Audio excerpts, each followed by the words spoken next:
Bonjour à tous. On va faire aujourd'hui un cours sur le contrat de phase avec la mise en position première et deuxième partie de la norme. Je vais mettre un rappel. Normalement, c'est une notion que vous avez vue en début de première année. Donc, du coup, on va revoir un petit peu ça et je vais vous expliquer comment créer un contrat de phase. Et dans un second temps, on fera une application avec un TD que vous aurez à faire sur une pièce de tournage avec axe C. Alors, je vais vous projeter le cours. Alors, le cours, il est là. Voilà.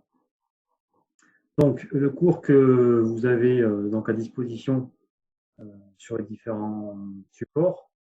Donc, on commence par une définition de la mise en position de deuxième partie de la norme. Alors, avant de rentrer dans le détail de cette mise en position de deuxième partie de la norme, du coup, je voulais vous montrer pourquoi on avait besoin de cette deuxième partie de la norme.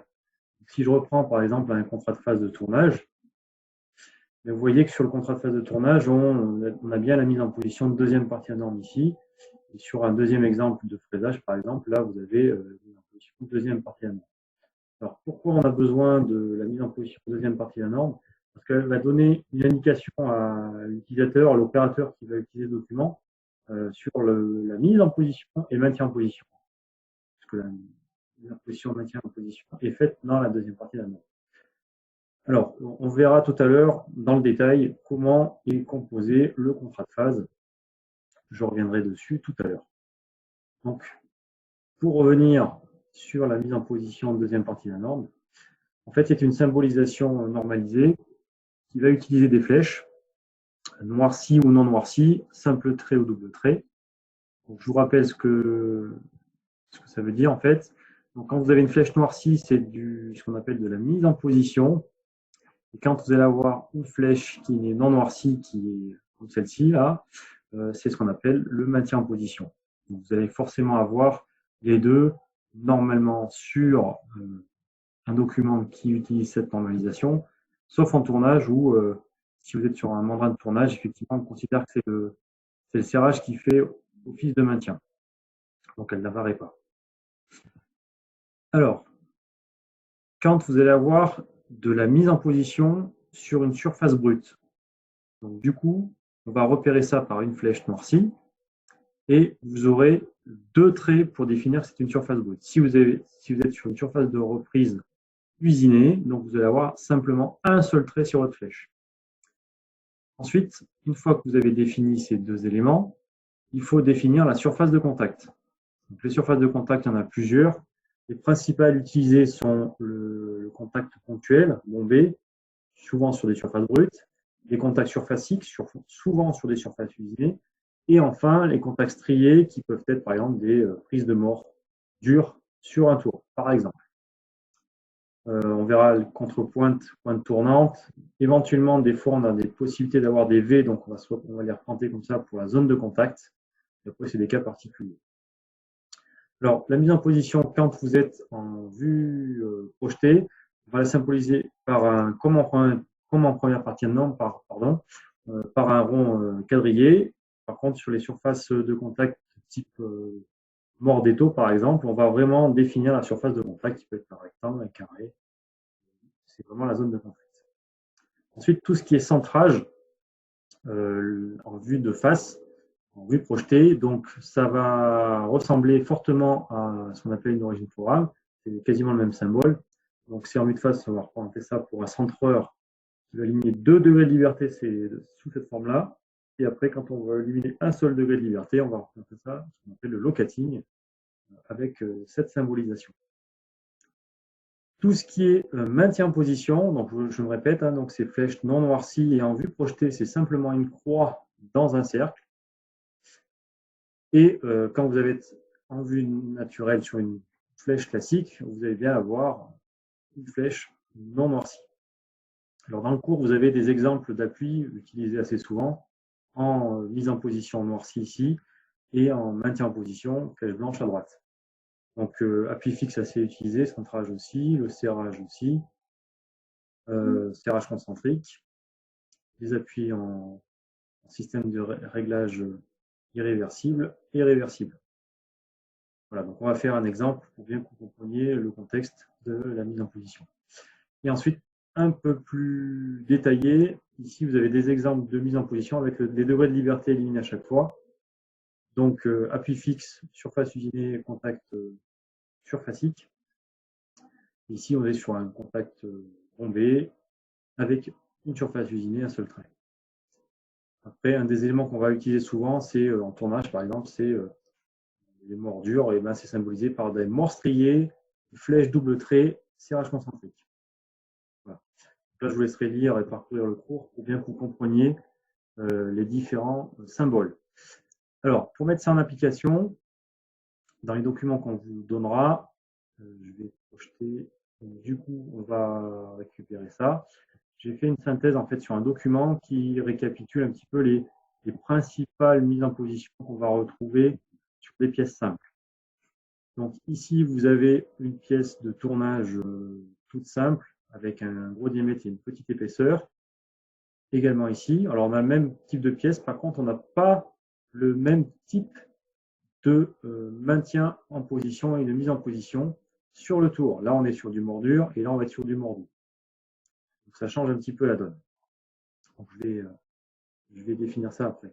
Là, vous avez ce qu'on appelle un montage en centrage long. Donc, la pièce est beaucoup plus longue. La règle, c'est la longueur de la pièce doit être supérieure ou égale à, enfin plutôt supérieure à 1,5 fois de diamètre. Ensuite, on verra le montage entre pointes. Le montage mixte, c'est particulier, mais c'est bon d'avoir vu au moins une fois. Celui-ci, je pense que je vous laisserai faire tout seul à la maison. Celui-là, on le verra ensemble et celui-ci sera à faire aussi également à la maison. Voilà, donc ce que je vais faire, je vais arrêter la projection ici et je vais mettre en vidéo sur ma feuille pour bien que je fasse l'exercice avec vous. Donc ici, on est sur donc, une pièce cylindrique assez courte. La longueur est de 15 par rapport au diamètre, je ne l'ai pas en tête, mais il est bien inférieur. La longueur est bien inférieure au diamètre. Donc la règle, c'est longueur inférieure ici au diamètre. Donc on est ce qu'on appelle sur un centrage court. C'est vrai également ici, hein, longueur inférieure au diamètre, centrage court également.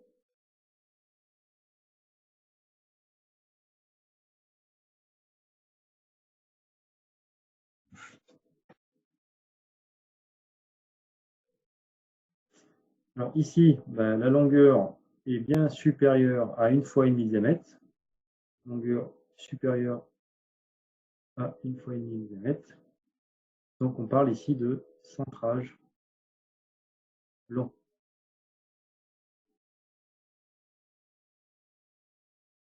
Je vais mettre ici, centrage long. Donc la règle c'est plutôt inférieur ou égal ici. Voilà. Donc on est sur une prise en bordure. On est sur une surface de pièce qui est brute. Donc on verra ça justement dans la deuxième partie de norme. En première partie de norme, ici sur un centrage court, en position, je le fais directement assez rapidement à la main. C'est préférable que vous fassiez avec une règle. Voilà. Donc appui plan sur la plus grande surface d'appui de la pièce cylindrique. Donc 1, 2, 3, j'ai mis 3 degrés de liberté avec cet appui plan. Ensuite, on va avoir l'orientation 4, 5 ici.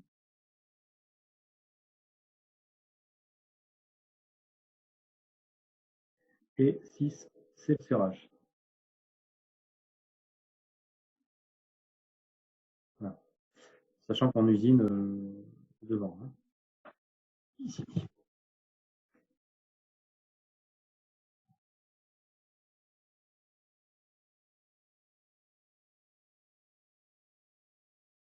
Voilà. Vous avez aussi là.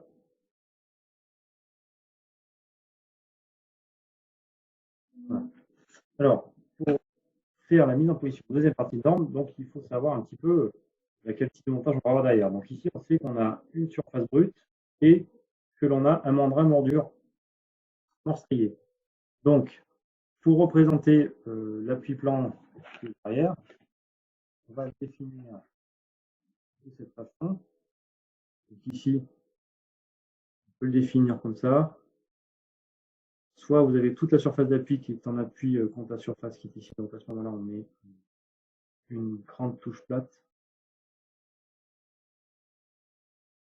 Et ici, flèche noircie, surface brute, donc double trait, et c'est un appui fixe. Voilà, ça c'est une première solution. Ou sinon, vous pouvez faire aussi simplement juste un appui, vous allez mettre ici, là, et vous écrivez 3 touches à 120 degrés pour symboliser les 3 touches d'appui de votre mort à 120 degrés si vous êtes en appui sur le mort. Ici, ce n'est pas le cas parce qu'on a un appui sur la surface qui est ici. C'est pour ça que j'ai fait une grande touche plate qui symbolise l'appui sur la surface. Donc ici, on a fait l'appui plan derrière. Il nous reste à faire l'orientation. Donc on est sur des morts striés. Ici, double trait, parce qu'on est sur une surface brute, et serrage concentrique. Ça écrit un peu sur le texte. Donc je vais le refaire à côté pour que bien vous compreniez. C'est bien ça, ça, ça, et le serrage concentrique. Donc, normalement, on fait la mise en position avec les 3 morts à 120 degrés. Et du coup, on a à la fois de la mise en position et du maintien en position. Donc, d'après la norme, on considère que la mise en position l'emporte sur le maintien. Donc, c'est pour ça qu'on fait bien une flèche noircie. C'est bien la mise en position qui l'emporte sur le maintien. Ce n'est pas la peine de faire du maintien en position, faire une autre flèche blanche pour indiquer qu'on fait le serrage. Voilà, donc ça suffit. Donc, vous avez besoin que de ça pour définir la mise en position en deuxième partie de la norme.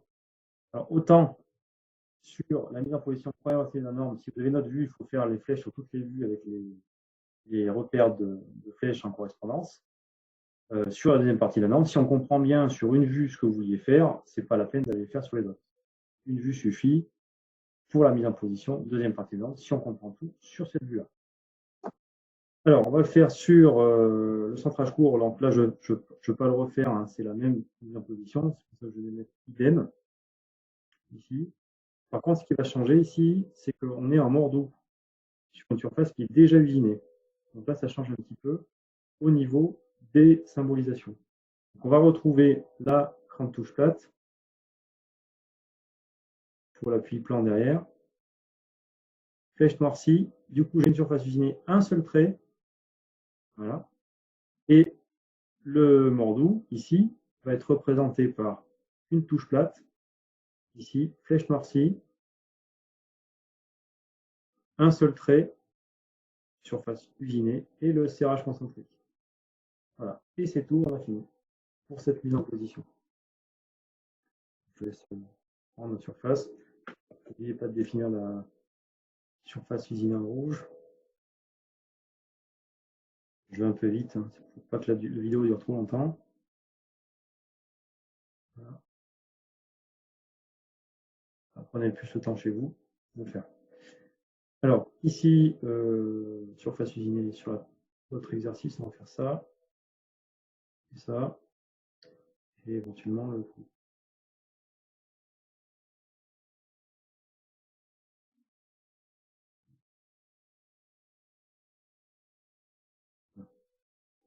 Bon, j'étais un peu vite, hein, je n'ai pas été très précis. Donc, il vaut mieux faire ça rapide, calmement à la règle. Hein. Alors, là, on est sur des mordures. On est sur ce qu'on appelle un montage en l'air sur du centrage long. Donc, la mise en position, ici, vous allez avoir, alors, on va faire la mise en position de première partie. Donc, c'est 1, 2,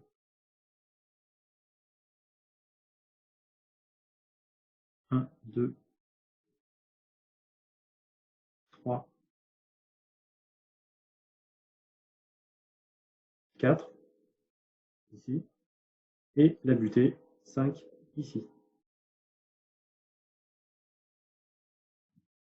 6, toujours le serrage. Voilà. Donc, comment ça se traduit en deuxième partie de la norme? Ben, ici, vous avez des mordures striées, donc c'est comme tout à l'heure, mordure striée ici, flèche noircie, double trait, serrage concentrique. Ensuite, la butée derrière. Donc, appui bombé, ici, surface brute, double trait, et ensuite appui fixe. Voilà. Et là, vous avez terminé votre mise en position. Donc, je dirais qu'avec ces mordures sur surface centrage long, avec vous pouvez avoir aussi du mordoux centrage long. Donc là, avec ces quatre figures, vous balayez quasiment en tournage 80% des cas de prise de pièces. Donc c'est pour ça qu'il est judicieux et important de les retenir. Donc, il va faire des contrephases. Ce document-là est important. Alors, on va faire l'autre exercice qui est derrière. Donc, c'est un peu particulier, c'est ce qu'on appelle le montage entre pointes. Donc, le montage entre pointes, c'est quand on a une pièce longue, on est obligé de tenir donc, la pièce ici, par exemple la mordure, et ici on a une contrepointe qui va permettre de garder la coaxialité lors de l'usinage et éviter la flexion de la pièce. Donc la pièce, le pointe ici est bien sûr tournante, hein, quand la pièce sur son tour est en train d'être en mouvement. Donc, ça c'est un premier montage. Deuxième montage, assez rare, mais qu'il faut peut-être avoir vu au moins une fois, c'est ce qu'on appelle le montage ici en prise particulière en façade avec une contrepointe de tournante qui va venir pousser ici sur les éléments striés qui sont en façade, qui vont tenir la pièce en bout. En fait, hein, elle n'est pas tenue sur le ciment. Donc, du coup, on va pouvoir usiner sur toute la surface. Voilà. Alors, pour définir cette mise en position, ben là, déjà, il va falloir définir la mise en position de cette première surface. Donc là, on est sur. Alors, je vais rajouter un élément, c'est ce qu'on appelle la pointe. Il va falloir faire un tout petit usinage sur la pièce de tournage pour pouvoir mettre en place la contrepointe. Donc, c'est vrai ici, et c'est vrai également ici. On va le faire sur les trois vues. Là, là, là et là. Voilà. Donc ici, on est sur du coup une mise en position avec un ici, deux là. On va avoir, en fait, c'est quelque part, c'est un centrage long dans la pointe. Vous avez un, vous allez avoir le 2 hein, qui est dans la pointe ici. J'aurais dû faire ça comme ça plutôt. 1, 2, 3. Et le 4, en fait, est dans la pointe. Hein. Je ne peux pas le dessiner, c'est trop petit. 4 ici. Et vous allez avoir une butée 5 ici. En gros, c'est 1, 2, 3, 4, 5 ici. Ça reprend un petit peu le centrage long. Vous voyez, ça reprend un petit peu le centrage long qu'on avait défini ici. Donc, on a bien le centrage long déporté 1, 2, 3, 4 et 5 butées. Ça, c'est qu'on a mis en place sur la contrepointe. Donc, sur du coup la contrepointe tournante avec un élément poussant derrière et la façade se pique en fait dans la pièce. Donc là, pour symboliser en fait tous les picots qui vont rentrer en face sur l'appui-plan derrière, donc je vais le symboliser en fait par une pointe. Je ne vais pas tous les dessiner, mais c'est comme si on avait plusieurs pointes à l'intérieur. Donc là, je vais le représenter comme ça. Donc flèche ici noircie. Donc l'appui ici à l'intérieur de la pointe. Donc là, on a du 1, 2. On va faire la même chose de l'autre côté. 3, 4, ici. Et il nous reste le dernier degré de liberté à éliminer. D'accord, parce que le serrage, ici, j'ai oublié de le mettre par contre, ici, c'est le serrage. Voilà. Et là, ici, on va rajouter l'élément 5 qui va être un appui fixe.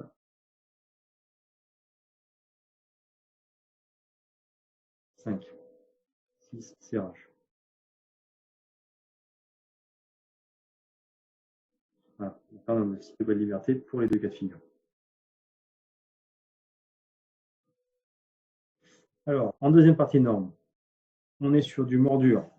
Ici, mordure, petit appui fixe derrière, contrepointe tournante en façade. Donc, mordure, surface brute. Donc, flèche torsie,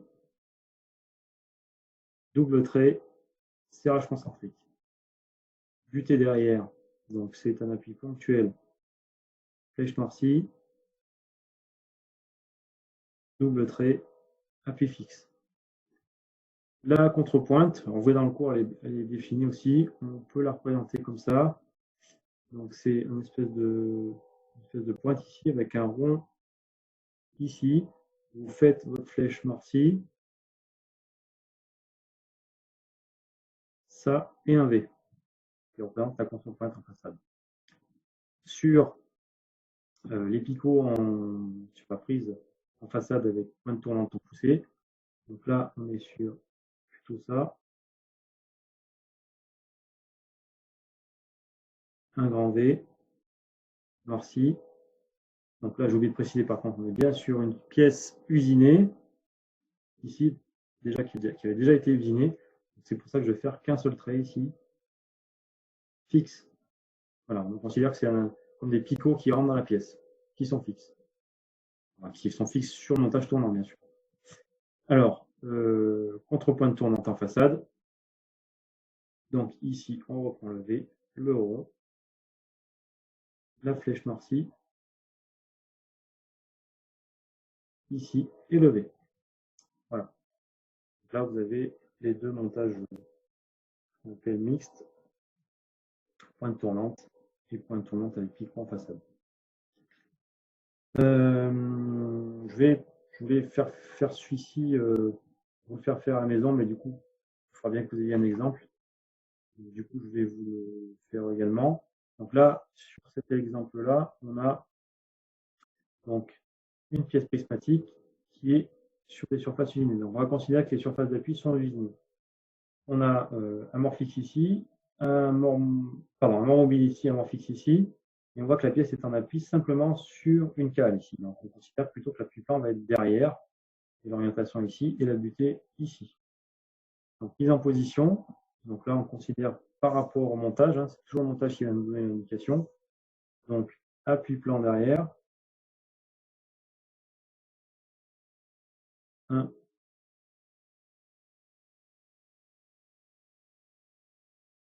2, 3. Là, je n'ai pas toutes les vues, donc je vais simplement faire sur cette vue. 6 la butée. Et ici, elles sont alignées.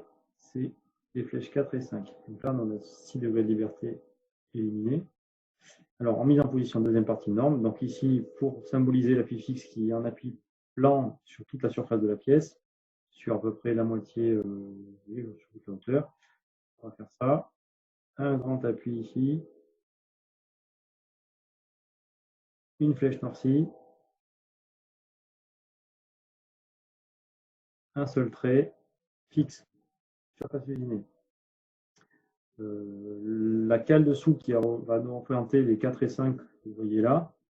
Donc là, on va le représenter par un appui surfacique, pas très large qui représente la cale, appui fixe, surface usinée, un seul trait. Et ce qui nous manque, c'est le serrage. Donc le serrage, ici sur une pièce prismatique, il apparaît bien contrairement au tournage. Donc là, on va voir. C'est une grande surface d'appui qui va être au même niveau que le bord fixe.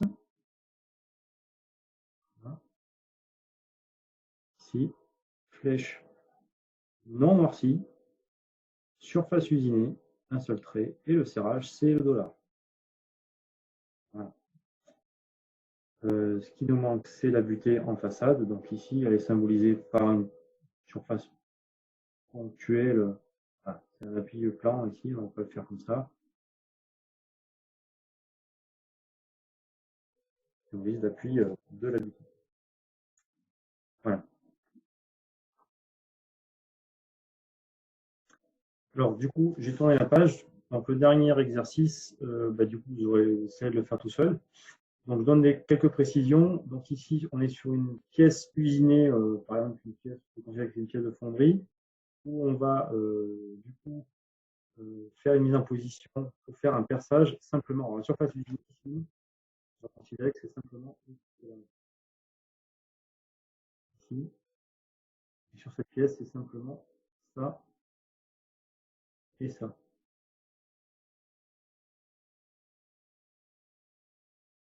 Voilà. Petite précision, donc on est sur un canon de perçage ici, donc c'est appui-plan sur la grande surface d'appui dessus. On va avoir un centreur dans cet alésage-là, 4-5, donc 1, 2, 3, appui-plan dessous, 4, 5 ici, et la 6e degré de liberté, c'est aligné par le V, par un des côtés du V qui sera en appui. Voilà. Et le serrage, c'est une espèce de bride qui va venir sur le centreur, mais pas en appui sur le centreur, pas du centreur, mais bien en appui sur la surface qui est ici. On va bien représenter le centrage, le tirage en face du centreur. Désolé pour ce petit contretemps. Voilà, l'autre, je ne donne pas l'indication, c'est assez simple, le serrage se fait par-dessus, par une bride. Voilà, j'en dis pas plus, à vous de faire. Donc, du coup, je vais reprendre le cours sur le contrat de phase. Donc, du coup, on s'était arrêté là. Donc, sur les différents symboles, hein, je ne reviens pas dessus, ça vous aidera peut-être pour les exercices que vous avez à faire. Du coup, le centrage long, le centrage aussi court, hein, sur un centreur en vue de face, c'est comme ça. Et puis, on a vu que en vue projetée, un centreur, c'était bien ça. Hein. Alors, sur la partie contrat de phase. Donc, un contrat de phase, qu'est-ce qui définit? Alors, sur un contrat de phase, on a plusieurs choses. Je vais les reprendre point par point. Donc, je vais commencer par le petit a. Ici, c'est votre définition des éléments. Donc, c'est la matière, le nombre de pièces, éventuellement le porte-pièce si vous le connaissez, votre nom, le programme, le nom du fichier si vous l'avez. Désignation de la phase. Donc, ici, pour le coup, pour cet exemple-là, c'est le tournage. Et la machine utilisée, c'est un tournage axe C. TCN axe C. Alors, précisez bien si c'est un TCN 2 axes ou 3 axes. Ici, on est sur un axe C, donc précisez bien plutôt TCN 3 axes ou axe C, comme vous le souhaitez. Ensuite, en E, vous allez avoir la pièce en position d'usinage. Ça, c'est important de le définir. Mettez bien la pièce en position d'usinage. Si vous avez de l'axe C ou du fraisage, il vous faudra 2 vues. Si vous avez que du tournage classique, une vue suffit. Là, on a mis 2 vues. Pourquoi? Parce qu'on a des perçages en axe C. Ensuite, n'oubliez pas de mettre les axes machines. Donc, en tournage Z, axe de broche, X plus grand déplacement après l'axe Z, et ensuite vos axes X, Y projetés. Qu'est-ce qu'on va avoir également? La définition du brut, si vous pouvez la définir, c'est important de la rajouter, notamment sur une phase 10, c'est la prise de pièce principale. Qu'est-ce qu'on va avoir d'autre? Les CF. Alors les CF, code fabriqué. Donc là, je vais essayer d'insister un peu là-dessus. En fait, on définit une code fabriquée par outil de finition, par direction d'usinage. Donc, par exemple, si je prends la première opération qui est réalisée sur cette pièce, c'est un dressage en finition de 1. Donc, 1, c'est le face qui est ici, et ébauche du profil 2. Donc, le profil 2, c'est tout le profil qui est là. Donc, le profil 2 est fait en ébauche. Donc, on n'a pas de cote à mentionner. Par contre, la face ici est terminée. Donc, on va avoir une cote fabriquée, forcément suivant une direction. Donc, pour le coup, ici, ça va être CF7. CF7 va définir, suivant l'axe Z, la cote à respecter. Alors, suivant X, j'en ai pas parce que c'est un dressage. Si je reprends, par exemple, la cote, quand on va faire l'alésage en finition de 4, 4, c'est l'alésage central, là. Là, du coup, comme c'est une surface qui est finie, on appelle bien ça finition de 4, donc du coup, vous allez avoir une cote par direction d'usinage. C'est un outil de finition, donc vous allez avoir forcément, suivant l'axe X, du coup, ça va être la cote CF4. C'est pour ça qu'ici, elle est reprise là pour montrer à l'opérateur qu'il va falloir contrôler cette cote-là qui correspond à cet usinage-là. Et la cote CF5, CF5, vous avez la cote, par exemple, de profondeur de votre alésage. Donc là, on est sur la direction Z. Donc, une cote suivant Z, une cote suivant X, ça suffit. Généralement, si vous avez plusieurs, vous hésitez par rapport à quelle cote choisir, suivant quel axe, essayez de mettre souvent la cote la plus précise que vous avez au plan. Par exemple, ici, sur le CF4, ce n'est pas le cas ici, on n'est pas très précis, mais souvent sur un alésage, on est sur des précisions particulières. Donc, n'oubliez pas, une cote par direction d'usinage, par outil de finition. Voilà. Alors, après, vous avez le descriptif, on l'avait déjà vu un peu sur les avant-projets, descriptif des opérations. Donc, n'oubliez pas de mettre ici le débauche, la finition. Qu'est-ce que vous faites comme opération? du perçage, des alaisages, et c'est l'ordre chronologique dont va se dérouler l'usinage. Et quand vous finissez une surface, sur l'opération, mettez les cotes fabriquées que vous terminez. Voilà. Ici. Si vous avez simplement une opération d'ébauche, vous aurez normalement pas de CF qui fera référence. Pour le coup, ici, à chaque fois, on a au moins un outil qui fait une surface, donc c'est pour ça qu'à chaque fois, j'ai une CF. Si je prends le cas de cette pièce-là, vous voyez qu'ici, par exemple, sur l'ébauche de la réunion 7 et 8, c'est une ébauche, je n'ai pas de CF. Par contre, dès que je vais finir, je ferai des CF. Ensuite, les outils de coupe. En tournage, n'oubliez pas de mettre donc, le porte-plaquette, la plaquette et la nuance. Ça, c'est important. Alors, sur la plaquette, on va avoir le rayon de plaquette, on va avoir la longueur de la plaquette. Éventuellement un numéro, c'est pas super important parce qu'on n'est pas à la phase de la réalisation du programme. La vitesse de coupe et au moins la vitesse d'avance en tournage, ça c'est important d'avoir. C'est inutile d'aller calculer n puisque notamment sur un dressage, la vitesse de coupe est constante, donc la vitesse de rotation va évoluer en fonction du diamètre de votre pièce. Donc c'est inutile d'aller pas calculer. Ça sert à rien. Mettez bien petit f, VC, ça c'est important. J'espère que j'ai rien oublié dessus. C'est bon. Alors sur le fraisage, ça reprend un peu ce que je vous ai dit. Mise en position, deuxième partie de norme. L'origine programme, n'oubliez pas de mettre l'origine programme également. Vous pensez qu'elle est utile d'être posée. Les codes fabriqués, les axes machines. Donc sur une pièce de fraisage, vous avez forcément au moins deux vues, ça c'est important de le définir, que l'opérateur comprenne bien ce qui est usiné. Surface usinée en rouge. Et ensuite, descriptif chronologique des opérations avec des surfaces qui sont finies ou pas. Donc là, contourner 1, 2, 3, 4, il manque, à mon avis, un élément, c'est en finition, ébauche finition. Là, c'est bien précisé. Les outils, donc là, ils ne sont pas assez définis, hein, c'est un peu fait exprès. Donc là, il y a simplement le diamètre de la fraise, si c'est une fraise de taille, si elle est coupe au centre ou pas. Il va falloir vraiment mettre, ici, on est sur du contrat de phase définitif, vraiment mettre la désignation complète normalisée de l'outil. Si l'opérateur doit récupérer un outil spécifique pour cette opération qui doit être faite par exemple plus tard, il va falloir qu'il ressorte le bon outil avec la bonne désignation. Sur du fraisage, ce qui est important souvent, c'est N, vitesse de rotation max suivant votre fraise, si vous êtes en fraisage. L'avance pardon, souvent, et si vous avez le temps, mettez VF également. Ça donne une bonne indication de la vitesse d'avance par rapport à la vitesse de rotation. Voilà, je pense que j'ai tout dit sur ce petit cours sur le contrat de phase. Je vais ici. Si vous avez des questions, n'hésitez pas à nous les poser. On est là pour y répondre. Voilà. Donc, je vais continuer ensuite par le TD sur le contrat de phase. À bientôt.